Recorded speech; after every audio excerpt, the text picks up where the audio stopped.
This week on Zen and Not Zen, BroTime edition. I had a painting made from my understanding. in 2017 of Dolly Parton and Beyonce commissioned that two things. the two things. Yeah, I got some so two I things have put this into the universe that this thing would happen, and it is finally happening. He's releasing a book, and he just came over for a photo shoot, and then he's interviewing everyone that ordered and commissioned a painting, and we have two of them. And we had another of Angela Lansbury doing burlesque as, like, Murder, She Wrote, so she's got, like, Cabot Cove tattooed on her chest, and, like, has, like, a lighthouse, and, like, he came over to do a photo shoot of all the paintings, and so Mandy and I both stripped down to our underwear, and then put the painting in front of us, and so it looks like we're naked behind the painting. Yeah. So when his book comes out, there's going to be a naked picture of Mandy and I both just having naked Angela Lansbury. Dude, we're famous adjacent. Yeah, that's amazing. Yeah, BroTime. BroTime. Well, I gotta imagine it's just tough to be a public figure. Yeah, and have people constantly like coming up to you, and I don't even know. I have no idea what that's like. Yeah. Not that person at all. But when I worked at Jillian's, Gary Payton would come in to read my closer. Gary Payton would I'm like come looking into at the Jillian's fucking all the dog. But no, Gary Payton would come into Jill's all the time with some of the other Sonics players when Sonics were still in town. And he was a fucking asshole. Mm-hmm. He was a big fucking asshole. He's always kind of had that attitude. Yeah, he would only want to be served by women that he chose. He had this very arrogant cockiness about him, you know. And yeah, he was a superstar, but like, whatever, you know, you're a human, right? But okay, so and I had a few run-ins with Gary. Didn't you play NFL Blitz with him? Okay, so he had we at Jillian's we had this big gigantic NFL Blitz game, and it was like classic, you know, fucking 5-on-5, big projection screen, the big one. Arcades are just not really a thing ever. It's a shame. And we would get off work, and that was like one of the things that the staff would do is we would just get off work, grab some drinks, go downstairs, and jam on Blitz, and we would just fucking with free play, right? We worked it. Yeah. That was also Gary's favorite game. And so one day I was down there. I got off work, and I was down there playing video games on a fucking Thursday night. Me and Angelo just fucking going at Blitz, button mashing, right? Mm-hmm. And all of a sudden, somebody taps me on the shoulder, and I turn around, and it's this big ass dude, and he's like, "Gary wants to play." I'm like, I don't give a fuck. Gary has to wait. His turn is not up yet. Gary's got to put his quarters up on the fucking right. I'm like, Gary can wait. I work here. I am on this machine. I don't give a fuck who you are, who you represent. Get the fuck away from me. This is bullshit, right? And Angelo is like, yeah, we both work there. We both know Gary's. Not your turn yet, guys. Yeah, seriously. It's like, dude, fucking wait your turn. Don't fucking play the winner. Like send your handler over. Yeah, and so he kind of stood there and like bowed up, and all of a sudden Les, one of my bouncers, comes around. He's like, hey, wait his fucking turn, right? Les is like a 6'8" big, humongous man, right? So they ended up waiting. And Gary's like, well, I got next then. I'm like, dude, you're a fucking asshole, man. You could buy this entire place and fucking do what you want. You're going to sit here and throw quarters at somebody for fucking playing Blitz? You know what would have been so cool? If Gary Payton had come up and been like, hey, guys, are we playing? Oh, man, can I get next? Yeah. Like, guaranteed I would have been like, oh, you want the next turn? Like, I would have just handed the... You know what I mean? It's interesting because you would think that would be the way the exchange could be or should be. Right. I'd be so much more amped up. Would be if we were all-star point guards at the time. So I got who fucking knows? Beautiful counter story to that. Now I've got a follow-up. Follow up first. Gary Payton came back after he went to the Lakers. Yeah. After he won a title. That man was the coolest fucking guy I've ever met. He finally got his ego in check. I think he won his title with the Heat. Okay, whoever he won his title with. He came back to Seattle, and he was like the nicest guy. Yeah. He was such a nice guy. Like all that pressure to perform and to achieve and all that shit, gone, right? Really? Like, I mean, a span of how many years, though? I mean, because like... Number of years. Okay. Well, actually, no, because I mean, I was still there. I was there for 8 years. You were there for 8 years, so maybe probably late 20s to mid to late 30s, if I was to guess. Like you know, as far as Gary's age. Yeah. Yeah. But the other part of that is, you know, working at a sports bar that big in Seattle, we have tons of people that come through. Yeah. So one day I was sitting there at the front desk, And somebody called and said, "Hey, the Chicago Cubs are in town. It was one of the Holyfield fights, one of the last Holyfield fights. They want to come in and watch the Holyfield fight. Lewis or something like that. Yeah, big pay-per-view. Yeah, getting my nostalgia on. We got this private room upstairs, so like the whole Chicago Cubs baseball team comes in. Sammy Sosa, like all those guys back in the late peak Chicago Cubs. Right? Yeah, totally. Kerry Wood. Warren Moon comes in. And so, like, the word gets out that the Cubs are in town. They're at Jillian's. They're watching the fight. Warren Moon comes in, right? Just all these stars and celebrities just start coming in. Who's Warren Moon? Warren Moon was the quarterback for the Houston Oilers. Got it. As a commentator. Cool. That's for all the non-sports. I asked that question for all the listeners in non-sports. Went to UW. Was one of the first major black quarterbacks. Yeah. I grew up in Houston, so he was the quarterback of the Oilers. Got it. Okay. Went to the CFL because he wouldn't get drafted in the NFL because he was black, and then he was the quarterback right before Matt Hasselbeck, right before he retired. He was like hella old. Yeah. Did you just say that he was the first black quarterback? No, but he was the first like major one. Got it. Okay. You know, there was a notion that it was because I was like, what year are we living in? That is wild. But, he broke the color barrier in 1978. You know, of course I'm fucking that up, but he was the main. You know, that was why he went to the CFL. Gotcha. Yeah. Okay. But all that being said, lots of DUIs in Seattle. Yeah, lots. Domestic issues. According to him, he doesn't have a fucking drinking problem. He said, like, hey man, despite my he literally, I saw an interview where it's like, yeah, I know I got a bunch of DUIs, but I don't have a drinking problem. I'm like, well, you know, that's cool. You know, How I don't rich know. and famous people get DUIs? How? Well, because you have drivers, you have money for cab, you have money for Uber. How is that possible? I mean, Maserati ain't gonna drive itself. My Maserati goes 185, bro. But all right, so all those folks are there, and I'm standing up with so you got the Chicago Cubs, you got Warren Moon, there's a couple other like big name local Seattleites or some shit. Like I think Sean Kemp was up there. Yeah. And I'm standing there at the front of this private room with my bouncer Les. And we're just chatting, and there's another very small human being walking up, being escorted by a bouncer towards us, wearing a trench coat and a big safari hat. And I'm like, well, this is interesting. And Les and I are like, who do you think it is? And he's like, I bet it's some like punk rocker. He's like the lead singer of the Spike Ramones. Lee and I'm or like, some shit. Can't wait I'm like, no, it's probably like the fucking ball boy for the Chicago Cubs or something. They're like, hey, let Trevor come up. You know, Trevor's got to have his day. And Trevor put on his best threads, which is his best safari hat. So my man walks up in his trench coat and his safari hat, tips his hat, and he's got this gigantic green mohawk. And I'm like, that's Eddie Vedder.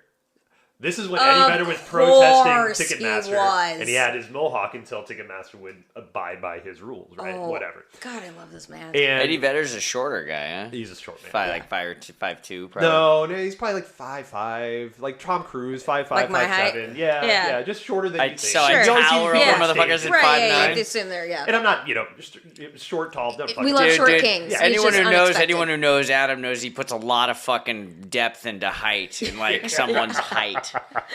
So we did have a height chart at work. We did have a height chart with the pictures on there. Yeah, it was good work. So he tips his hat, and I'm like, oh my God. Hi, can I get you a drink? And he's like, yeah, gin and tonic, real sweet. And he's like, cool, yeah, I'll just be in here. I'm like, of course you're going to be in there. Yeah. He's a huge Cubs fan. Yeah, Huge Cubs fan. So I get his drink, go back in there, and he's just, chit-chatting with people, moving around, doing his thing, and I didn't want to bother him, so I'm like, here's your drink, Mr. Vedder. That's my first time. I actually met Eddie Vedder like 5 times, but being in Seattle, like working in restaurants, you're going to meet I can't believe I haven't yet. And so drop his drink off, he does his thing. And I'm, back to working, and then I'm standing out by that private entrance, and Eddie Vedder comes out, unassisted, no bouncers, nobody, and just like walks like he's going to the bathroom like a normal human being, which of course he is, but he's still fucking Eddie Vedder. Yeah. And I'm watching him, I'm like, oh, this will be interesting because the club's packed, like it's fucking packed. And he walks towards the bathroom, and there's a big group of people around a pool table playing pool, and there's this person with like an intense shot, right? Lining it up, everybody's waiting. It's like an 8-ball shot. He's like, oh my God. And Eddie just like stops, and he's like, oh, this is fun. Yeah. And he's like, and he was watching because, he doesn't want to walk by the person shooting, but he's also observing the intensity of this moment that this group of humans is. I would do the same thing. And the guy shooting is in front of where Eddie's walking. So the person shooting does not know this person's behind him. And there's like 10 people all do like, oh God, what's going to happen? And all of a sudden, like somebody stops and stands up. And then another person stops and stands up, and I kind of watch this like whole like You're gopher Eddie moment Vedder. of, Yeah, prairie dogs. Oh my god, yeah. Vedder. It's a Vedder. Yeah. It's Eddie Vedder. And then the guy stands up who's shooting and turns out. He's like, oh my god. And Eddie's like, please, just, I don't want to disturb your shot. Please take your shot. He's like, I can't shoot now. You've completely fucked my chances of making this Go now. take a shot. Yeah. But he was just such a sweet man. Like, he was so sweet about his approach to humanity. And not like, hey, I'm fucking lead singer of Pearl Jam. Get out of my way. I gotta fucking pee. You know, and just walking by and pushing people over. Hey, I got fucking, this is my game. This is my pool table. I've literally never heard a bad story about that man. I've always heard that he is just the coolest dude. Yeah. He actually, so when the Pearl Jam movie came out about 15 years ago or so, it was like a docuseries, a documentary about their band and shit. I was working at the movie theater, the high-end movie theater in Redmond, and his wife contacted us. And Eddie apparently had been not apparently, but he had been a regular at the movie theater. He just loved the comfort and shit. A lot of high-end people do. But they reached out to us and booked a private screening event for his movie. And members of Pearl Jam, their families, their friends, all rented out a theater and came in and watched. And they invited public in too. Like, it was such a cool experience. Like, yeah, celebrity. And I like how much he likes the city. Yeah, like he's He's down in White Center, I think, is where he lives. Oh, God bless him. Yeah. Well, which is funny because it's just like Yeah. Well, there were. I mean, this is, I think, before my time up here. Maybe you guys might have heard these stories, but I've heard stories of like Dave Matthews just popping up in coffee shops before he was Dave Matthews. Well, just, I mean, I didn't think he actually grew up around here. I think he was like a Northeast guy. Well, I know he's from Carolina. Carolina. But I think did he migrate over to this area? And was, he lives in Wallingford now. Yeah. So like his kids go to that private school. Dave Matthews lives in Wallingford? Yeah, that's another reason why he plays Memorial Day or Labor Day weekend every year at the course. Yeah, dude, he's lived here for like 20 years. Wasn't so I know it was their tour bus that accidentally. It was Dave himself that hit the switch that put all that shit on those people in Chicago. In Chicago, okay. Yeah. Did you hear about that? No. Oh, so yeah, okay. God damn. Internet's deep. So one of the things that I will do, before we went live on this podcast, I was talking about how I want to go to Chicago. That's one of the places I want to go. One of the things I want to do on that, and I've had a lot of people do it, is there's a riverboat architectural tour where you just go on the river and you just see all the fucking cool buildings. Worst timing ever. Dave's tour bus is on a bridge, and I guess he's in the bathroom, and he hits the wrong fucking switch or whatever. I did hear about dumps this. Like 600 pounds of piss and shit all over these tourists that are just fucking like looking like, you know, like, oh my god! Oh my god! Just, mouths open. Oh my god! Just fucking savage. I did hear. I had blocked that. I blocked that out of my memory. Oh my god! Isn't that great? Yeah. So I have a. We all crash into you. We all have. So we all have a mutual friend. I will leave this friend's name out of it. We all know this human being. Okay. This human being worked on a boat for a little while, and a couple of years ago, this person was getting on the boat to go do their stint months at the thing out in the water, and this person got on the boat and got their stuff settled, and they were still docked, right? Yeah. Got their stuff settled in their bunk and was like, I gotta go to the bathroom. Went to the bathroom, hit the button, got up, and immediately heard, oh my God, no! And she's like, what was that? And somebody goes, did somebody just flush the toilet? And, I'll bump that out. This person said, oh my God, that was me. And apparently because they were docked, it just goes. It was above the water. Oh no! And so it all just flew out onto the dock right by where this person was walking. Oh my God! So they Dave Matthews them. That was the very start of this trip, this months long trip out to sea. That's some shit I would do. Just not even thinking. So bad. Just muscle memory. Right? Yeah, you just don't even think about it. Yeah, I can. I still do it at porta potties. Like I'm still looking to like you know what I mean. Like I just I'll have countless times where like I'll have something in my head like savage. I forgot about that. I remember this. Don't do this, and I'll finish what I'm doing and then just reach and do the thing Yeah. that I'm like telling myself actively not to do. Don't do it. You're outside of your body watching yourself do this thing. Oh my fucking God. Oh man. But, you know, like, fuck, man, we get these embarrassing moments, you know, it's there's I've hidden from so many embarrassing moments. Yeah. That it's so human now, right? We're just humans. Like, it's a thing, right? But I think a little bit of that has to go into the inability to have confronting conversations. It's that same kind of feelings. Like, we just don't want to be those charged of embarrassment of like, put in those places where we just maybe feel a little out of control because we haven't really had an opportunity to like be entrenched in those moments and feel the joy in it without feeling also like attacked. Well, embarrassment comes from being vulnerable. Yeah. You know, and it's hard in this society to do that. Mm-hmm. It has to do with status as well. You don't want to seem less than, or you don't want to seem, looked down on. Oh, I'm a greater than or equal to guy myself. Yeah. I feel like my entire life is just one embarrassing moment to the next. Like, I feel like I live in a constant stage of embarrassment. Yeah. I'm embarrassed listening to this. I can't listen to the podcast sometimes because I listen to my own voice and I listen to the things I say. And I was like, because when we first started, I was like, I remember this. Yeah. And then I start listening to my own shit, and I was like, I just. My entire body, I can feel all the blood leave my extremities and being like, this is out for anyone to hear, and I sound like such a fucking. I can't listen to the podcast. No, so I I'll can't. Just fucking rip myself to shreds. Same. Yeah. And I get that. And this is. I'm glad I'm not the only one. No, I do not. And, I can't. I've been. So I have to listen to these over and over again because I edit them, right? Right. And I'm not like editing like chunks out, but I want to just little clean it polish up. up. Yeah, exactly. You just got to remove some shit Robin says. Overdub some things. Exactly. Like, that was a really loud olive bark over that thing. Exactly. We're gonna. But when I first started, so when COVID hit and I started my YouTube channel, I was very rusty on the whole video editing and all that shit, and so like. I force myself to listen to and watch my classes over and over again. Insane. It's cringing. It's so fucking hard. But the thing that you got to remember, and somebody told me, I can't remember who, but somebody told me is like, you're experiencing yourself the way everybody already experiences. That's the most horrifying part. But you've got to think too, these people aren't running scared and hiding from you. They love you and then embrace you, right? Just because you're not used to the way your external voice is heard and the way your vernacular is received doesn't make it cringy to other people, right?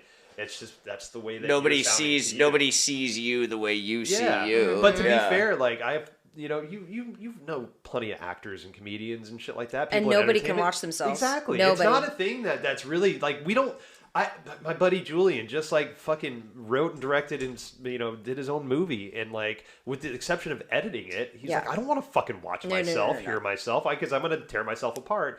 But I'm sure De Niro does that, Pacino does that. Yeah. I'm sure De Niro just sired a kid at 80. Is he 80 now? Yeah. 80. He has a 9-month-old. I love that you said sired a kid. Yeah, because that's exactly what it is. Sired a kid. Dude, I fucking literally saw that I knew about it, but I saw a photo of him looking fucking 80 with a 9-month-old. Like, oh, and I'm just like, dude, what the fuck, man? Yeah. You're gonna grow up. Why is it? You're gonna grow up and be a big kid. I've never seen any of those movies. That one, Meet the Fockers. Oh, the Meet the Parents. The Meet the Parents is actually. I watched the first one. Yeah, I watched the first one. But why is it that women like? Their reproductive system stops at a certain age, but men can just... It's the fucking patriarchy embedded in biology. Well, the patriarchy, because 90-plus person... The patriarchy. It is wild. Fertile semen. Anything over 35 is considered a geriatric pregnancy. Geriatric. And terrible word. It is, it's just, it is so unfair. And the shit that our body goes through with menstruation and then menopause... Like, y'all don't ever have to deal with any of that, and our bodies are just in a constant state of just, like, hormone overflow, and then birthing a child, and then carrying a child. It's just, like, it's mind-boggling that women aren't seen as something, like, stronger. Like that society doesn't just take it for what it is biologically, what our bodies do. And I'm going to correct myself, not just women, people that have, reproductive ovaries. Ovaries, thank you.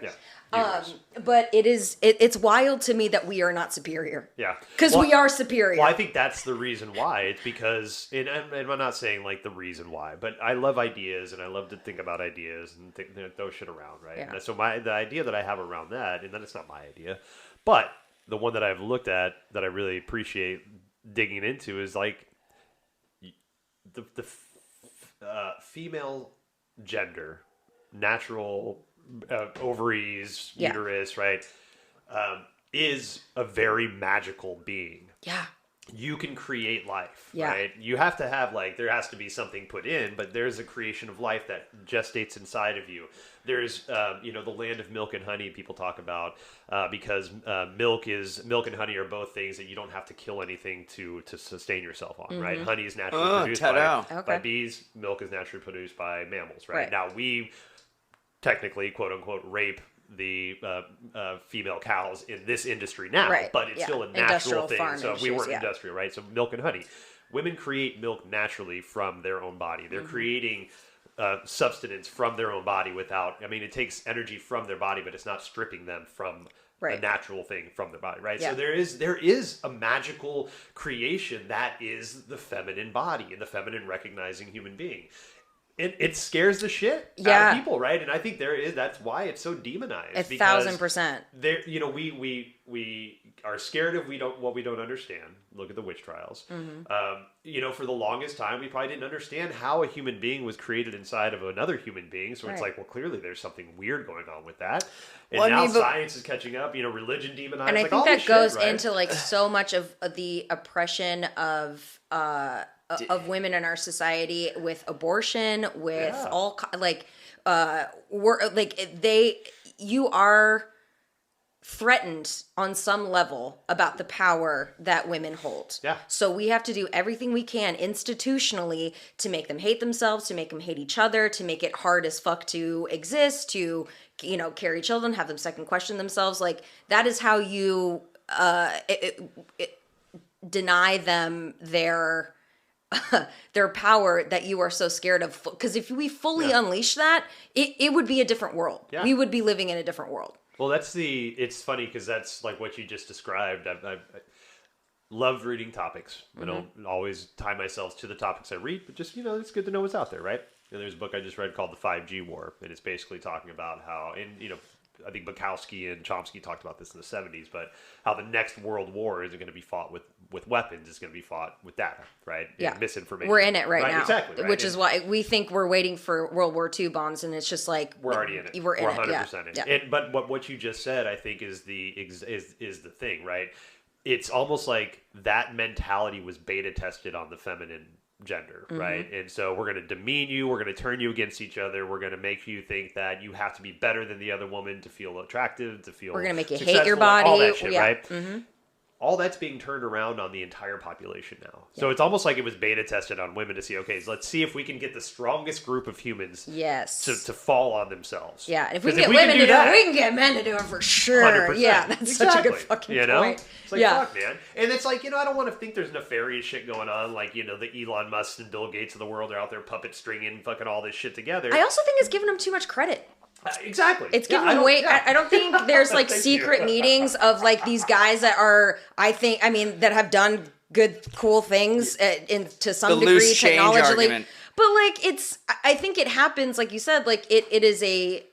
I don't know if zeitgeist is the right word, but like it's a cultural, social thing that we just slowly. It's a crab boiling effect. Yeah, so like we're slowly cooking it. Oh, this is working, and we don't know why it's working. But if we push this law, or if we fix this loophole, like. It is not something that's fully intentional. It's not like there's a monthly meeting. I don't, imagine of all the world's leaders, like the list of the things that we're going to do to the serfs. Like, this is the thing we got away with. Let's see if we can get away with it more. Let's see if we can push this boundary. And totally. Did you ever see the show, The Pentaverate with Mike Myers?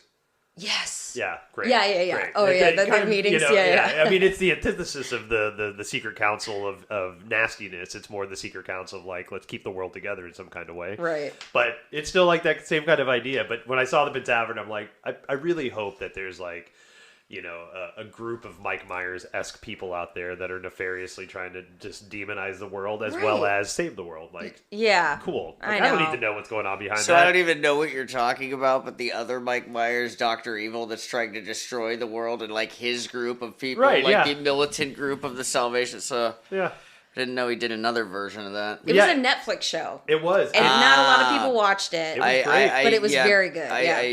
But it's very interesting because, like, in his very first movie, So I Married an Axe Murderer, that he started. I've never actually seen that. Fantastic movie. Oh, you gotta watch it. Yeah. Put that on the list. His father in that movie and the son, the grandson, the redheaded kid, their relationship and the way he talks shit to that kid is fucking priceless. It's 90s, classic 90s Joel's, right? Totally. Couldn't get away with it now, but it's like, man, that is hilarious. Yeah. But in that movie, his dad, so that's like 92, in that movie, his dad, who Mike Myers plays, talks about the Pentaverate.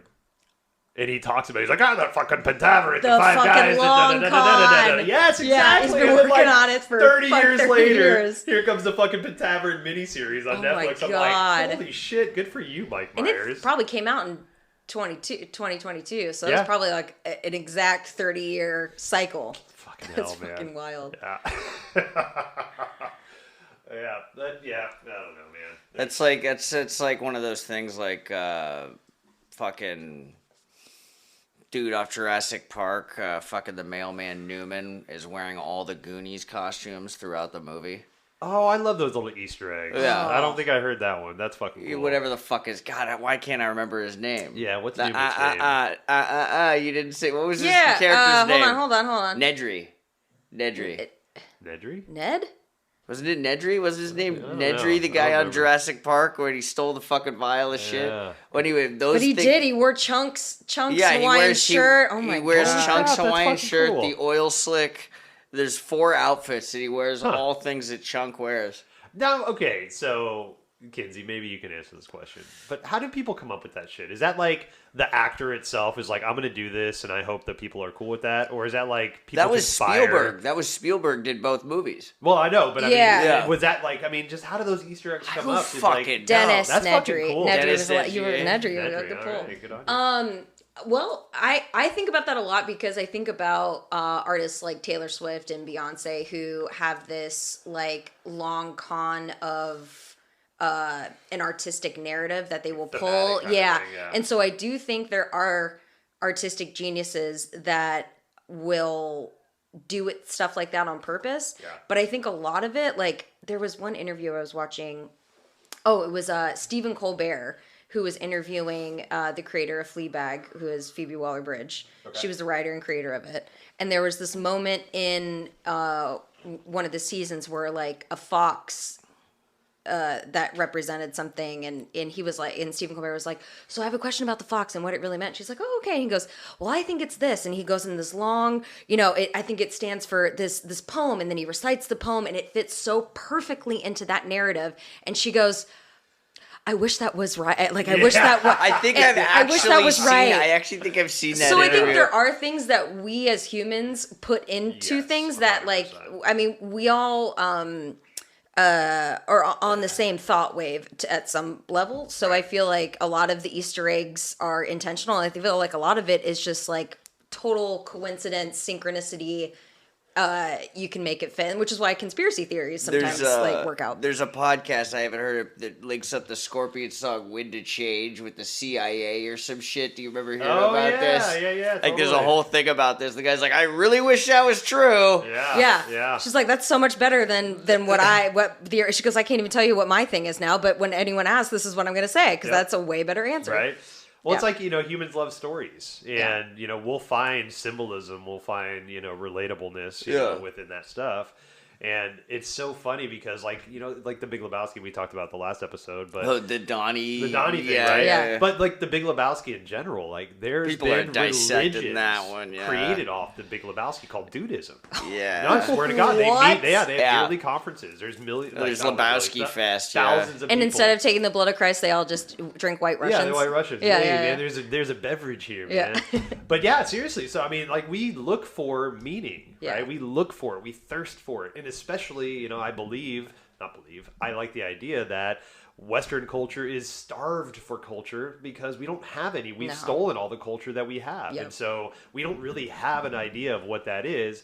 And so the idea of like the appropriation, we don't have anything. So it's like, oh my God, look, there's something. There's colors. There's multiple gods, multiple deity, whatever it is, you know, because we're so starved because we feel so bad with all the things we've Yeah, recognized. but our we've minds taken. are still the same human being minds, Right, and so totally. they are, So yeah, like we you said, we're find starving for we it. find that, you know, especially in stories like Star Wars and the Star Treks and like all these Yeah. sci-fi kind of things, which do have a lot of meaning within the way that they were written, but the way that they're interpreted by their fan base is fuck. It's massively well, and different. So- it's endless. It's So completely endless how you Lucas, can you look know, at and again, I admittedly am willfully naive on that whole Star Trek, Star Wars thing. Like Okay. both of them, Yeah. Star fucking. I tried sign Star me- Trek. I couldn't Yeah. really get behind it. I've tried my hardest. it. Which series did you start? I've All of dabbled them? in all Okay. of them. Oh, you tried From, to like go Shatner fucker. Yeah. You tried to like shatten it up. Yeah, Yeah. To Patrick Stewart, you know. But I know there's new ones out now. Yeah. So I really You're a want Deep to. Space Nine kind of guy. I'm a Stargate guy. Have either I'm a of you Stargate tried guy. Doctor Who? Yeah. Okay, I've actually I made it love through the Doctor first Who. Man, season of fucking Doctor Who. sci-fi. But they have a new one out now, right? The new Doctor Who? Yeah. Yeah. There's a new Doctor every couple of Yeah, years, so yeah. there is a new Doctor. So now I'm still that with the everyone's fucking pissed about. lanky white British dude. Which So, like, one? There were a 2000. couple of them. Okay. Tenet, probably? 6 maybe? Shorter, kind He's of. kind of taller guy, I guess. Kind of baby face. Yeah. Matt Smith. Yeah, okay. Yeah. cool. Okay. Right. Yeah, that's a good season. Cool. Yeah. Yeah. Tenet is the best season. Tenet is the one right before it. Right before it. Okay. Yeah. Okay. Yeah, I kind of, you know, I've heard so much about Doctor Who. Madison. Madison. Just right? start from the Mads beginning. is like, she always talks about it. They're all on HBO. Start from episode Doctor 1. Who. It is one of the best TV shows ever created. I It think has I'm on so episode many 1, season fucking 1. Easter eggs, layers, Yeah. heart. It's smart. It's also Did silly you say and you're stupid. like? That's why I'm on episode 1, season 1. No, I said I started episode 1, season Okay. 1. Yeah. Okay. But you know, it was just so. What really finally got me is I watched a clip on fucking social media or something. But basically, it was Doctor Who brought back Salvador Dali, who Dali didn't think that his paintings were up to par or some sort, right? Yeah. But he got back. You know, he brought Salvador Dali into a showing of all of his paintings in current time, and hearing people talk so openly, lovingly about the inspiration that they feel from it, and he was like, "Oh my God, these are my paintings!" Like, Right. Didn't even realize. Like, I was like, "Oh, dude, that's fucking cool, man." There's because so many episodes we like don't that. realize like how special something's going to be. I watched the other day. I watched a little documentary about the making of Tommy Boy, and Farley and David Spade. And David Spade's like, dude, we didn't know any of this stuff was going to be funny. We were Right. literally shooting this in Toronto on a shoestring budget that we didn't even know we got because who wants to watch a movie about brake pads? Well, Do they I have they, a mark on my face? You know, it's like they were Not just here, flying here so much, but from Right, Toronto right. to New York, you know, to shoot SNL, to shoot the fucking movie, and they're like, we're just trying to do weird shit. Wayne's you World know? was the same way. They threw that shit together. Yeah. Well, and then the all of a thing sudden is it's like, iconic. people that fail at art try to make what they think will hit. Right. The people that are successful at it do what they like, and then they find their audience, and they know that it's maybe not everyone's gonna like it, but I think this is funny, so I'm just gonna do what I think Totally. is funny. And that's the kind of the trap that you get in sometimes, because you're like, oh, but I think this is funny, but is anyone else gonna think this is funny? Oh, I don't want to try it. Right. Oh, I don't know. Yeah. The book I'm listening to right now is Rick Rubin's The Creative Act. Mind. Fucking Or the creative amazing. act. And he says that. He's like, when he said the audience comes last. Yes. You create for you, and you create the best thing that you can make for you. Yeah. And that's where the true art comes from. If you want to have success and you want to follow your fan base, that's not creating art for you. No. And that's fine. But if you're creating the art people for the will true find you. totally, right? And I love that. The book, it's fantastic. Other thing that came up in that book? I never read that book. Tiff did, and you know, of course, I know Rick Rubin. He produced a lot of a amazing lot of shit. music, man, yeah. But Who doesn't even know how to run a soundboard, by the way? Doesn't even know how to play an instrument. Doesn't know Like, how he to plays play an the guitar, instrument? and that's it. Yeah. he knows sound. Yeah. He just knows what he likes. Yeah. Like her vibe when she read the book was that he comes across as kind of a bit conceited, which is everything I've kind of heard about him. Okay.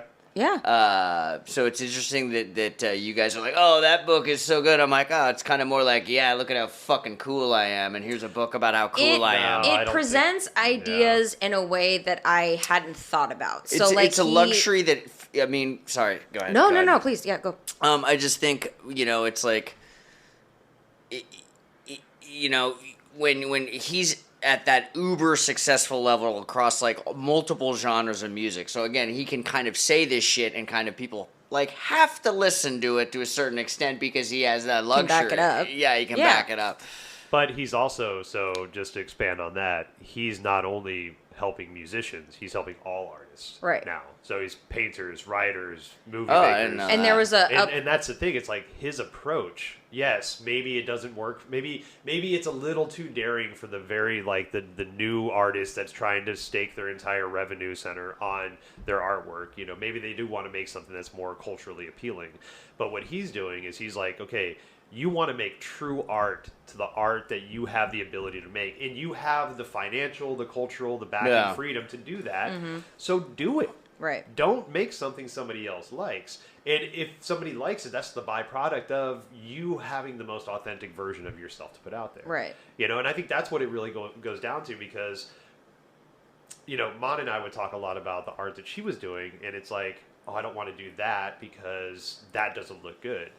I have songwriter friends who are like, well, that was a dumb line. I don't want to write that line. But you have to write the dumb shit. You have to do the ugly stuff that you don't like because that filters out the shit you don't like now to lead you to what you do like. There's so many of those processes where it's like, if you're going to be good at something, be prepared to be shit at it. Right. Like, write some terrible fucking lines to flush all that shit out so you can be like, I don't want to write like that. You got to get through all the layers before you get to the gold. But, like, the other thing that he brought up in the book that I fucking love is the idea that ideas are vibrations that are existing in their own right, and how he was talking about how you see somebody, an artist or a movie idea that you had and somebody else made it, or an invention that you had and somebody else got to it first. And it's not that the fact is that it was their idea. Right. The idea is its own living thing, and they just acted. That idea needs to happen, and so whoever gets to it, and if you have that inspiration and don't follow it, that's okay, because another idea is going to come through and someone's going to pick it up. Yep. So, like, you don't own your own ideas almost. Like, and it kind of takes the ego out of it, where it's just like, oh, I'm doing this because it feels good, or I'm doing this because I had an inspiration, or I'm doing this, like, because I'm open and allowing. Probably a billionaire, owns his own record label. Yeah. So, again, he can also dictate, and like all of those things you're saying, though. But I think what he's speaking to is the level of what the human is capable of if we get out of our own ways, right? Now, we all have a baseline we have to reach to feel comfortable. But let's take the baseline and make everybody's baseline there. And you can create however you want to and be the most just like abstract if you want, culturally mainstream if you want, but it's coming from the depths of your soul, right? Yeah. And it's funny, I love the idea that you just talked about, Kinsey. Jack White talks about that too. Yeah. But I actually I recognized that moment within me with an idea. Oh, I've had recently, so many of those moments, yeah. So within like the past, like, I'd say year, I was in a meditation, say about a year ago, and I got this idea to do a sound bath in water. So, like, I'm on a dock. I have people that are, the participants are on, like, floating devices, right? So they have, like, the big floating mattresses. You get in there, the water, the pool, whatever it is, right? You're anchored in. You get your cozies. I just saw a video of someone doing that last night. Right. Exactly. Yeah. So, and I came out of that meditation. I'm like, amazing. Yeah. Oh, my God, I got to figure this out. So Yeah. I called some people out. I got stonewalled at the YMCA. I got stonewalled at McMinimans. I got stonewalled because of insurance shit. I get it. Right. I got some stuff kind of lined up for the summertime with friends that have lakes outside and ponds in their houses, right? So, cool. Okay, let's figure this out. Like a week later, I start seeing it all over Instagram, and I'm like... But isn't that so funny? Oh, of course. And it immediately, I'm like, this wasn't my idea. Right. This was like... That idea just needed to live and have a vessel. Yeah. Yeah. And it clearly swept. And I like thinking of it like that. Yeah, totally. It takes the pressure off. Yes, and it also, exactly. like, if you have one good idea and someone else does it first, you're like, well, I only had that one good idea. I'm never going to have another. It's like, if you're just open and they're floating around, man, catch a fucking another one. Yeah, get like that out there. an opportunity will always present itself over and over. Yeah. Yeah. Okay, and I want to circle back real quick to something, Robin, you said about the arrogance of the book. And there is I can see the perception of arrogance, but I didn't read it, and it's just like I heard some bits and pieces. Like, what do you think of this? I'm going, it sounds like sounds like a fucking multi platinum fucking artist with a book. Going, kind of read this because I remember License to Ill, License to Ill, bitch. But see, he doesn't talk about any of that shit. I know. But what I want to say though is that the arrogance that might be, and everybody has their own objective opinion, right? You do you, but I can see where there could be arrogance from like the interviews I've listened to him and the book that I listened to him narrate, but it's also I think it is like more of a quiet confidence. It's like this is, and he's not like he doesn't come himself. across. He's not like it's funny. It's funny. He never talks about that shit. Look at him. I mean, his hair is all fucking wild like Einstein. And he's literally looked dressed like in that his Adam Sandler fucking cargos. cargos. Literally has looked like that since '87 or whatever. You know what? The life that I'm living right now, I've figured out to where it makes sense to me. And it's like he's a very spiritual man. It's like that Taoist middle path.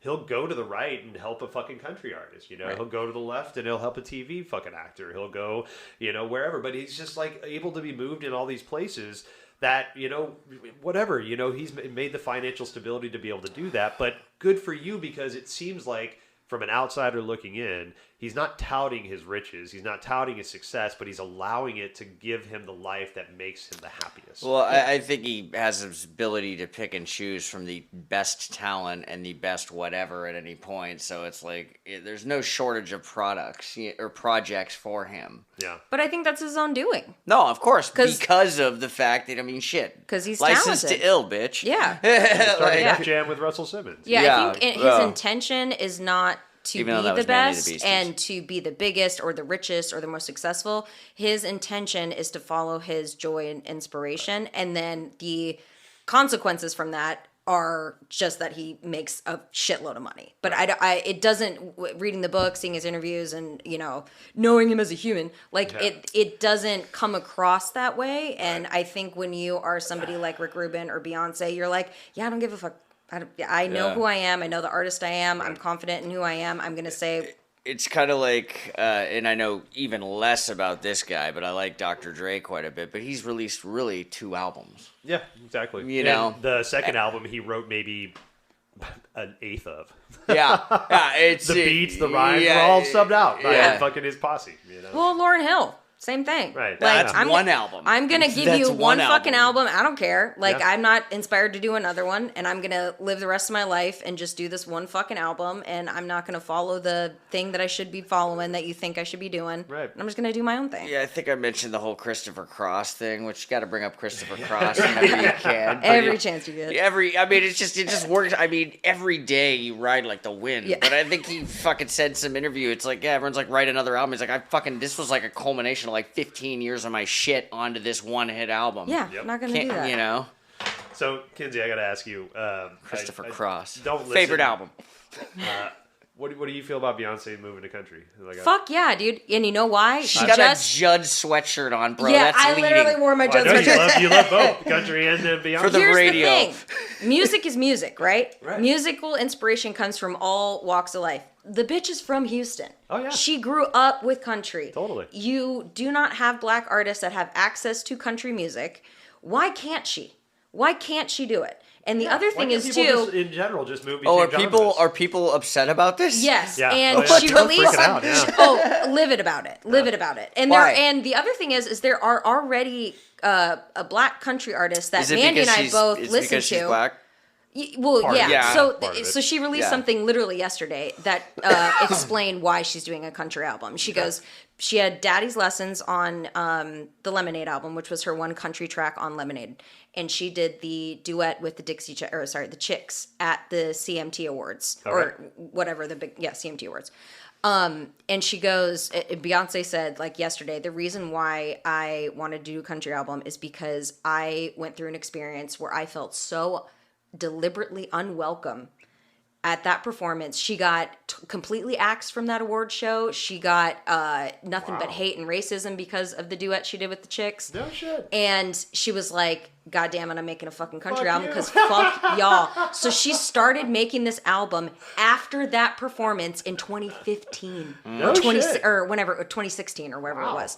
So this has been her long con. This is not like oh, I'm done with this album. Oh, what am I going to do next? This came from an inspiration of, oh, you said I can't?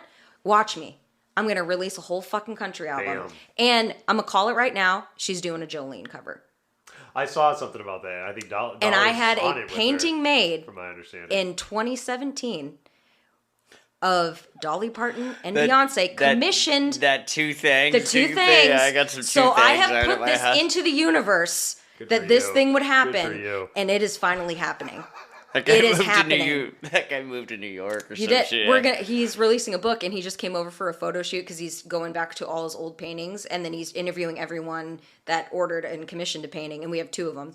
And so he, took a picture of it, and we had another of Angela Lansbury doing burlesque as like Murder She Wrote. So she's got like Cabot Cove tattooed on her chest, and like has like a shit. lighthouse, and like Holy shit. whatever. That was a Red Hook Mall thing. Like when we had an outdoor thing at the that's how I met that guy. Oh, Was Two it- Things? The Two Things Yeah, guy was yeah, that. yeah. What the fuck was that? We had an outdoor. Was it Sausage Fest or something? Right. It probably was sausage. yeah. we had Sausage some Fest. vendors or some shit, and he was selling right. stuff, and I'm like, Oh my this is God. cool as fuck. Didn't you get something from him? Yeah, I've got Godzilla fucking that's destroying right. the Hell viaduct. yeah. But I thought about commissioning shit. Do I it. wasn't on that level at that time. Yeah. Well, he came over to do a photo shoot of all the paintings, and so Mandy and I both stripped down to our underwear and then put the painting in front of us, and so it looks like we're naked behind the painting. So when his book comes out, there's going to be a naked picture of Mandy and I both just having Holy naked Angela fuck, Lansbury. dude, we're famous adjacent. Amazing. Yeah. That's amazing. Yeah, fucking Matthew Brennan, look him up. Two Things. Yeah, no, Two Things.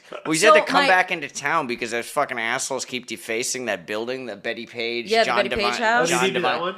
Yeah, he Yep. did that, and Wow, he's had to that's come great. back like 3 or 4 times because people keep vandalizing it because Because feminism, I don't know. Betty Page and John Devine painted on the side of a building is just fucking, Again, Grotesque. I am not a fan of the movie Pink Flamingos. I am not a fan. I don't think But I've seen it. It's not your audience. I mean, it's not your demographic. It, but it again, ain't for you. I look at that and go, Pink Flamingos. All right, Yeah, cool. yeah. Keep driving.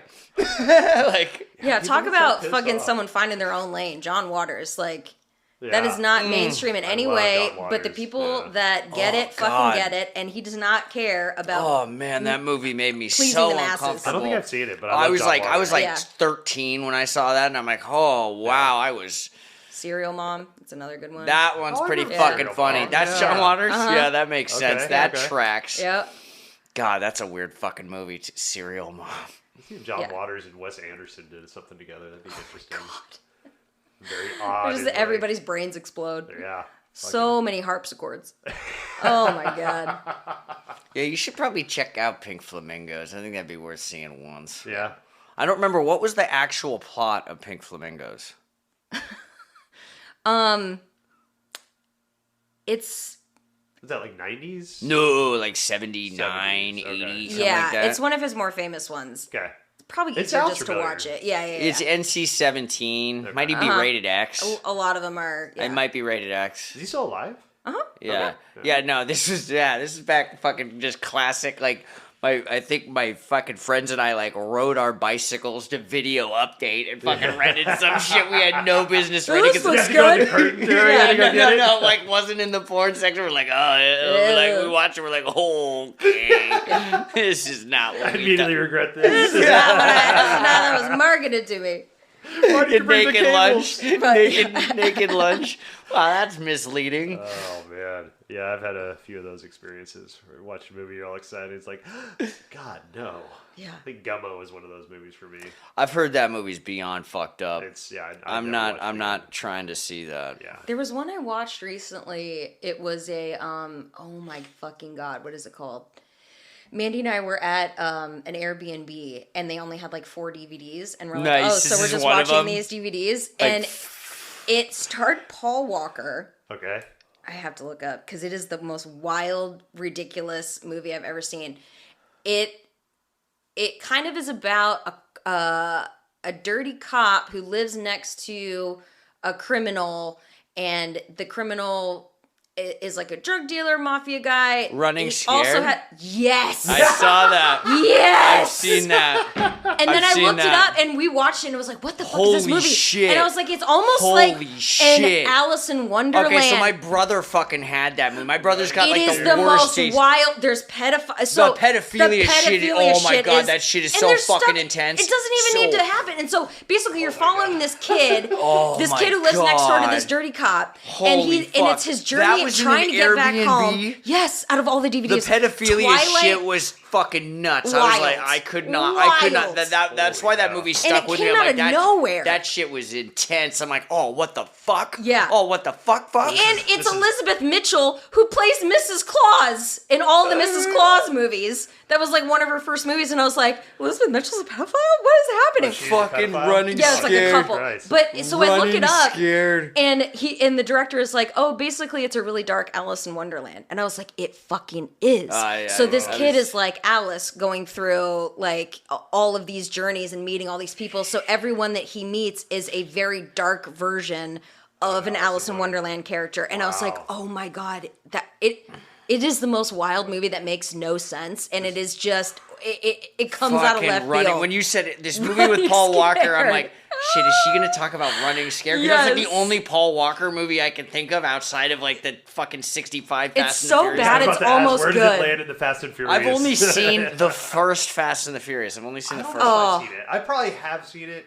I don't remember any of it. You don't live your life a quarter mile at a time? Man, I've God. actually made Winning the point is now to winning. not watch any of them. Winning I don't is wanna watch. winning. Oh, you gotta at least watch the Fucking first hell. one all the way through. It's so bad. Fucking Running God. Scared. No. Running Scared. Running Scared. What Holy a deep cut. Of course you would have seen that. Fucking Running Scared. Dude, and that was probably like the last year of movies that I've seen like new movies of. I'm like, all right, we're good. All right, yeah, and Fucking we're give it up, done. like, yeah, And we're done. Scene. 2006's Running Scared. Scared. Yeah, so a cabin in the woods in the middle of nowhere had Twilight, fucking Notting Hill, and Running Scared. Oh, as you our didn't go options. Hugh Grant? Oh, You we didn't- watched them all. Because we were there for a couple of days. We bookended with Notting yeah. Hill. I was like, well, why is this in here? Oh my God. Shit. If it's streaming anywhere, do yourself a favor, watch Running Scared, because it is The pedophilia bonkers. thing, I'm glad I was just because that was the only thing. That's literally the only thing I can really remember from that It's movie. jarring. It's Yeah. fucking dark. Well, you don't there is nothing explicit that happens, Right. but No. the Concept of yeah, it. the is concept of fucking what just- happens is It's like like your worst somebody had to nightmare. write that, and like the reality of that is probably infinitely worse. Yeah, and it's not just off- letting your mind wander It's is just almost like, worse. Holy shit. But yeah, oh my God. Fucking Running Scared. Yeah, we should call this podcast Running Scared. Please no. Sounds That like a, movie's fucked. Yeah, you should Yeah, watch that, yeah, dude. It's great. No, I don't want to watch that. Oh, dude. Okay, so Do you remember the hockey rink scene at the end? fuck, I don't Where he just remember. like beats the shit out of somebody with an ice skate and like God, see, literally the only thing I can really take away is that just Yeah, dark yeah. ass fucking shit. So I literally was talking about when I was on vacation. I was talking about you having to claim your digital superiority over the movie Down Periscope because Oh, I was yeah? like, "You're gonna buy this digitally. You need to watch this at least 6 or 7 times to recoup the money you spent as opposed to renting it." Oh, and then yeah. you like texted me like every like month and a half Uh-huh. for like a year when you watched Down Periscope. My brother's probably seen that movie like 1,000 times. Great movie.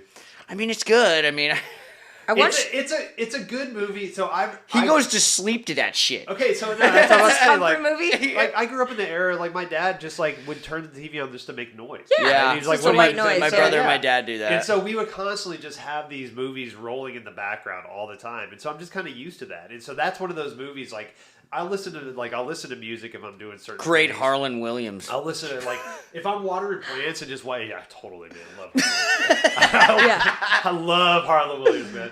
But like if I'm watering plants and just Yeah. bopping around, like I'll throw put on that Rocket Periscope Man. on. Good, just You know, my new favorite one. That's your kind kind of blue. Yeah. I really like the new Tarzan. Well, not new, but it's like 2014. But the Tarzan. It's The Eric- animated action one? one? No, it's live action. It's Oh. Eric from True Blood. Yeah. Skarsgård. Okay. Skarsgård. I didn't see that one. No, It's new. It's good. Pretty It's good? fun, yeah. But that's another I heard movie that I'll George just, of the throw in Jungle is background. good with Brendan Fraser. Oh, it's so good. I've He's never- so hot in that too. He is ripped to the That's gods. Classic. That's like I watched Prime. Encino Man for the first time the other day. Oh, first time on Yeah. that one. Remember when he's like doing the fucking mustard and ketchup thing and Yeah. he draws the dick on the Yeah, it was very solid 90s where I was like, oh, yeah, okay. But He's from Estonia and I think he's jive. I just unironically fucking love Pauly Shore. Oh, I just love him. I watched He Biodome did- the other day. He did cameos, so Brendan Fraser did the Encino Man cameo in a couple movies around that time. Yeah. Like both in Oh, like that's '93, right. he just like literally just like appeared. I'm would just pop up and like smell somebody's hair or something. Right. trying to Or, like, fucking what was remember. that? He was in a why is- convenience store. I can see him just walking in a Son-in-law. convenience store. He's in Son-in-Law. That's what it is, yeah. Pops up Because in that the came law, up yeah, recently yeah. because Carla. Carla. My girl Carla. Yeah, your girl Uh-huh. Carla.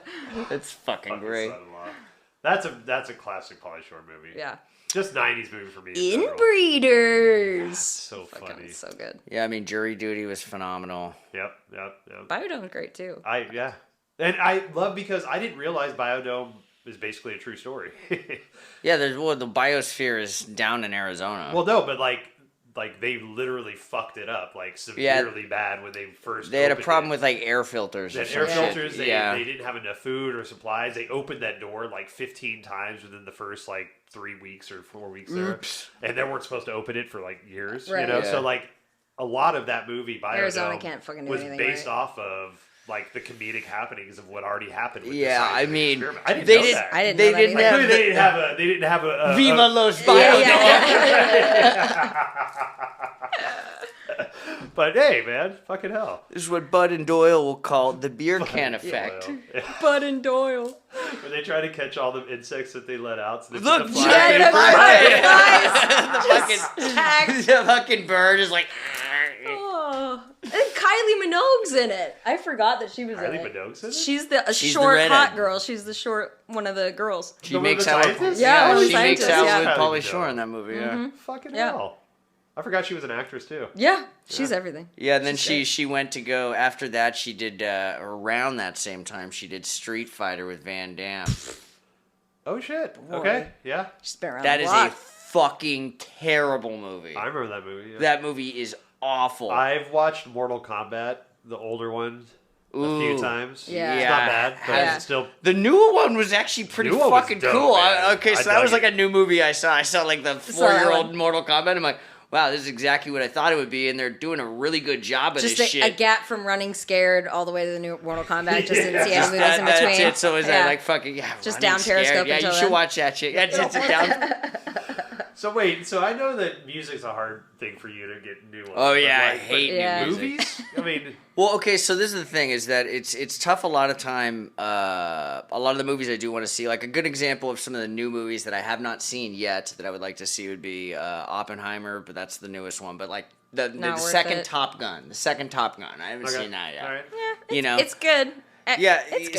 So that's the thing. Is like those are movies I just haven't gotten around to seeing. But the I was fucking so stoked for Oppenheimer. Like I got Yeah. a ticket for that when they had the only on 8mm and it's 18,000 fucking miles long and blah blah blah Nolan, blah blah. Yeah. Air jerk for the radio listeners. But But I like Christopher Nolan movies, so I Yeah. was so excited to have Christopher Nolan in charge of a fucking atomic bomb explosion. I was like, this is gonna be so fucking great. Yeah. That movie was not good. It was boring. They did so. The culmination of everything, even the big explosion, I was just so underwhelmed. And I was really excited to see it, and I was not happy with what they did with Florence Pugh, because you have Florence Pugh, who's an amazing actress. She's playing a real life woman who was also a kick-ass lady who did a lot of really cool things, and they just had her fucking and half naked, and that was her entire role, was just her fucking Cillian Murphy, and I was just like, really, all right. Huh. Yeah, I watched it. Spoiler alert! It's all real life stuff. Yeah. No, I enjoyed it, but I'm easily entertained. Like Yeah. I literally unless I want to find, like we were talking about My earlier. expectation was just very high, I think, Yeah, and it just, yeah. But the problem is one, there's just too many streaming platforms, so I get lost in that. So I never really kind of like, there's no spontaneity on that. It's always like, oh, let's just see what it is, and like nothing ever appeals. Like I can never. Yeah. That's part of it. Yeah. I feel like you'd like the new Top Gun though. It's pretty. I've heard it does a good job paying homage to all the old shit. Yeah. So I mean, I'm not a big Cruise guy. But, no, I'm not either. But I watch it on the plane. Yeah, I like canceled my Netflix and shit, and it's like, oh, it was a Netflix produced show, and it's like that kind of stuff. And it's like I know there's good shit by them, but it's like I was just like, if it's got an end by it, it's new, and that's not why I bought Netflix. Was to watch shit I didn't get around to the first time. Right. Yeah. So yeah, no, I don't really watch new shit. Really? But no, it's not a right on. I should probably branch out. There's more shit than Silverchair. There's some good stuff out there. Or Silverchair Live. Well, Silverchair Live. Wait till tomorrow. Hey, Silverchair reference. Do. Well, I think but for me, it's a little different too because my kids kind of keep me. You gotta watch newer that shit. Yeah. So they love watching the stuff, the Marvel stuff, and all that shit. So like I stay up to date with a lot of stuff from them. Same with new music. Rap is tough, man. It's really tough. For me too. It's all auto-tune mumble rap shit. It's terrible. I mean, I personally, it's all subjective. I personally don't like it. Well, the mainstream new stuff, agreed, but there are like pockets of, but you really have to have an intention to look for it. But I think it's really interesting too, and I'm like, actually, I don't know if we talked about this. I meant to bring this up before, but I really appreciate that artists from our generation, the '90s, that are still currently making music, especially the hip hop folks. Right? You got a Spectre Deck and Czarface doing albums like Black Thought doing a solo shit. You have Nas still relevant. Andre, right? In his own right. So what I wanted to ask you guys is. So your thought on that, because yes, like Hart was making started making music in the 70s, was currently making music in the 90s, right? Mm-hmm. And so maybe our parents just maybe nostalgically felt like Hart was still doing good, but so there's a question on that. Like, do you feel there's still a relevance of them making music? But the other question is, you have bands now. Those are local treasures. You got to tread lightly about Hart, bro. Well, tread lightly. Well, no, but my other question is like I used to think about like Tom Jones and like the Vegas acts is like this is super cheesy as shit. Right. But now you got dudes like the Wu-Tang doing Vegas. Like the Wu-Tang's in Vegas. Anderson .Paak and Bruno Mars are going to do a stint in Vegas for Silk Sonic. Bruno Mars has got $50 million of debt. MGM owns him. Well, Adele's in Vegas. Right. So that the residency, I think, is completely... Because you had the Debbie Reynolds. Yeah. You had the... not Neil Diamond. What the fuck's his name? Wayne Newton. Thank you. We got the Wayne Newtons. You had the Tom Jones. Right. And that was... I think old Vegas, but I think it is the face of residency in Vegas is completely different. So I think it's like apples and oranges now. Well, that's it. So that's my opinion question for you guys was like, does our kids' generation look at like the Wu-Tang being in Vegas as like Tom Jones being in Vegas? I don't think so. And like Nas making new music as like Hart making music in the 90s for us, or somebody like maybe a non-relevant band that was still kind of trying to be relevant. It's tough because like I mean fuck, I don't talk to anyone young. You gotta ask them. All, but it's just like they're like the shit that is quote being marketed to them, and that presumably in my mind, like I mean I had the luxury of being in fucking middle school when like Pearl Jam and Soundgarden out, so it was like okay, we're listening to this, but it's like.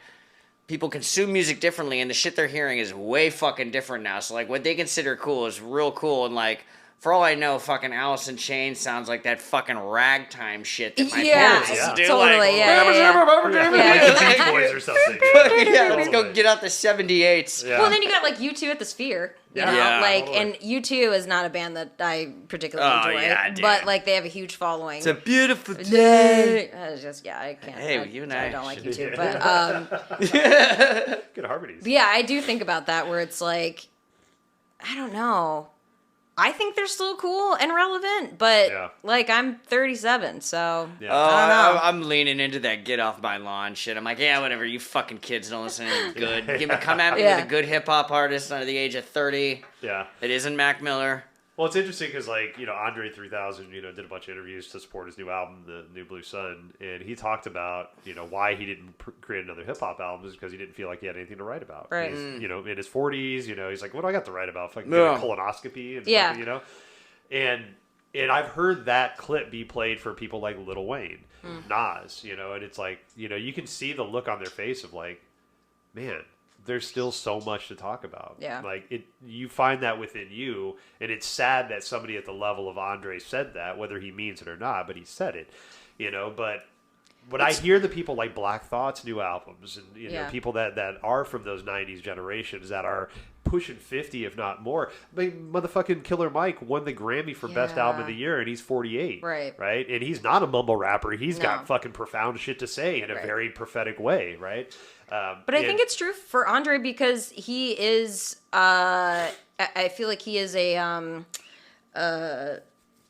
musical genius. And I feel like he picked up on an idea vibration that really got tunnel focused, and good for him. Like that's okay. It doesn't mean that maybe 10 years from now he might get re-inspired to do another rap album. Like you never say never, but like that's just not where he is right now. Right. And I think for him, when you are trying to force something just because you have done something, and I've experienced this as a performer where it's like I don't really have I mean, improv was my life for a very, very long time. Yeah, you did that for a fucking grip. And I don't have anything in me right now that is screaming at me to do that. Right. And I enjoyed it. I loved it. I felt like I was good at it. But right now my body's just like, it's not what's, lighting my bulbs up. So how do you think that dude who does the Whose Line Is It Anyway, the guy who was on the Drew Carey show, has the pretty long nose, the big tall white guy. He's local. He lives in Bellingham. Ryan Stiles. He literally tours on that shit, like just fucking just nonstop, just like doing the casino thing, just like, oh, here's my fucking hat. Literally the only improviser in the world that makes money. He is the only one. He's like doing improv. Nobody else is making money doing improv. Styles, man. Well, there's another thing that Andre said that kind of might piggyback on what you're saying, is that he says that he's a catalyst artist. Like he's realized he's a catalyst artist. And so basically he does things that may inspire people to do other things. Right? And new things. Yeah, exactly. So for him, it's not new anymore. Even though I'm doing something at saying something new, the vehicle is still the same. Yep. So I want to get out of this vehicle altogether and get in another car because I'm bored. Yeah. So and this new thing that might more make power people to scratch their heads might make other people be like, I can do something with that. And who's to say that in 10 years that we're all going to point back to this fucking album being like, oh, he changed the entire trajectory of this genre. Totally. Like, yeah. So took 35 years for fucking Fast Car. Tracy Chapman. Always Tracy Chapman. Always back to that first seminal album. Oh, it's just so easy to go back to it. It's just the through line in all of our lives. Yeah, Oh it's just, my God. I should probably get a TC tattoo. Yeah. That would be your first and No, only. I love it. God, could you imagine Tracy if I get Chapman. just fucking Tracy Chapman, like the Anthony Kiedis tattoo on the shoulder? Just You get know, just Tracy get a fast Chapman. car. Just get a fast car. Yes. I suggest on the stomach. Yeah. Or just back across the piece, belly like button. Yeah. Steve-O's Oh, back yeah. piece. Oh, yeah. Back Tracy piece, yeah. Chapman's Chapman, first yeah. album. With the twisty hairs. Yeah, Yes. yeah. Totally, Oh yeah. gosh, Oh, yeah. that's the problem with that is you got to get shading right because it's difficult, kind of. Dude, you are so pale. It's easy to get the shading right. You are the Real perfect good canvas. points. Yes. You are the Real good, perfect I'm canvas. fucking blank canvas. Yeah, you Yeah. are a blank canvas, my The friend. problem is I don't have a lot of meat on this potato here, so It's gonna hurt. It's gonna hurt like a gonna motherfucker. hurt. It's It gonna gonna be hurt. Motherfucker gonna be. It's gonna be like one of those Halloween movies where he's like playing the bongos on a skeleton, like ding, ding, ding, ding, ding, ding. Just Shit. going over your spine, just. Oh fuck, man. All right, sorry, I'm just trying to get this line. Oh man, that's gonna be so many sessions. Yeah. Can I watch? Fucking shit. gotta live yeah, stream we'll do that. pay-per-view. I'll Yeah. make like tens of dollars on that. Oh fuck, it hurts. I have a friend that went in. She got a big leg piece done, and she wanted her boy or her husband to go with her. And so my friend was just getting carved on for like 5 hours. She was like telling me afterwards, she's like, yeah, it was fucking horrible. You go back On the over and leg. shake over what they already carved and blah, blah, blah. And the thigh is like really sensitive. Yeah.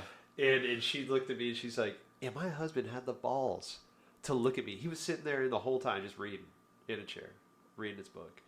And he looked up after about 4 hours and was like, You think you're almost done? My back's getting kind of sore. And Motherfucker. This is why women are superior. He can't sit in a chair comfortably. Tattoo gun from the tattoo artist and fucking poked him in the eye. I'm like, how dare you, dude. Sir? How dare you? So yeah, man. But I'll come watch. I'll support you, man. That'd be great. We can do a man, live that podcast. looks like it's really hurting. Does it really hurt? Yeah, it looks like it really hurts. Fucking hurts. Yeah. I'll make it worse. Yeah, I don't know. I don't know if I can just do an entire back piece. It's a bit ambitious. Yeah, get something small. Like those those people in their 50s that have no tattoos, and then like 7 months later they have full sleeves and shit. Like, yeah. Well, to be fair, I've just always liked koi. Yeah. Well, I to be fair, I think a lot of those folks have always wanted something done, but it's societally said. Very good point. I mean, we've talked about that one before. Yeah. How many? I've talked to so many people that are like, yeah, maybe when I'm 80, I'm just gonna get covered because I do want tattoos. Blah blah. I was like, well, then do it now. Yeah. If you want to do it, just do it. I mean, I waited to go below my elbows until I knew I was in a job that was going to be okay with me having sleeves. I was really grateful that I waited until my cortex was fully formed to start getting like big tattoos. Fair, yep. Because the tattoos that I almost got in my 20s, I would have fucking hated now. And 2 of them are covered up. Like, so like the ones that I did get. Well, you'd like get like the breakfast group with like the waffles or and the pancakes. Like basic shit. And also like, yeah, like just basic ass stuff. I'm like, oh, I want an Aries tattoo. Well, especially really? now that all like right. they have those self-tattoo kits that are so easy for these kids to like do their own little stick poke tattoos. They're going it's like, God damn off it. the rails. I see all, do you, right? But like you said, it's good that this stuff wasn't around when our brain wasn't fully formed, because I would have the so many stupidest stupid things shit. On my body. Not even like fun stupid shit. So many like Stussy So many Stussy Right, yeah. Just the S's that you draw in class, the diamond S's. Yeah. All right, well, we'll end it there now. Yeah. We'll see you next time.